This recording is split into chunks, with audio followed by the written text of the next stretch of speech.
या शास्त्र विधि मुत्सृज्य वर्तते काम कारतः न च सिद्धि मवाप्नोति न सुखम न परांगति।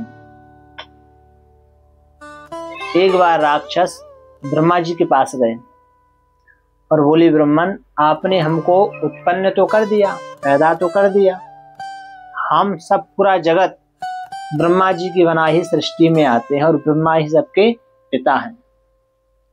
तो सब प्रजापति ब्रह्मा के पास पहुंची। प्रजापति कहते हैं जो बनाने वाला है, जैसे इस सारे संसार को ब्रह्मा जी ने बनाया है तो उनको प्रजापति भी कहते हैं। तो कहते हैं, पिताजी आपने हमको बना दिया और हम बन गए, अब हमारा कुछ आधार तो बताइए कि हम अपनी जीवन को यापन कैसे करें।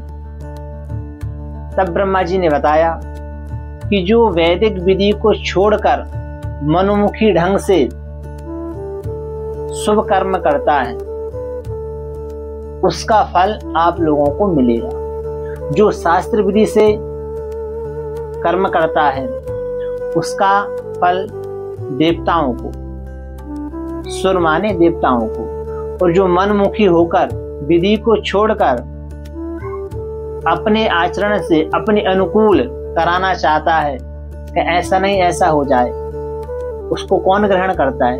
असुर लोग, राक्षस लोग उसके भोगी होते हैं।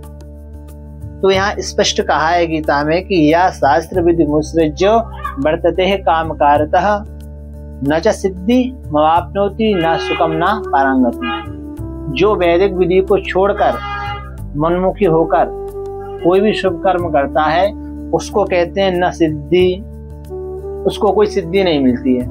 उस जो कर्म कर रहा है उसमें उसको सिद्धि प्राप्त नहीं होती है, न सिद्धि मवाप्नोति न सुखम। अब सुख के लिए तो व्यक्ति करता ही है, ना उसको सिद्धि मिलनी है, ना उसको सुख मिलना है, और ना परांगतिम, ना ऊपर जाके उसको कोई उत्तम गति ही प्रदान होने वाली है।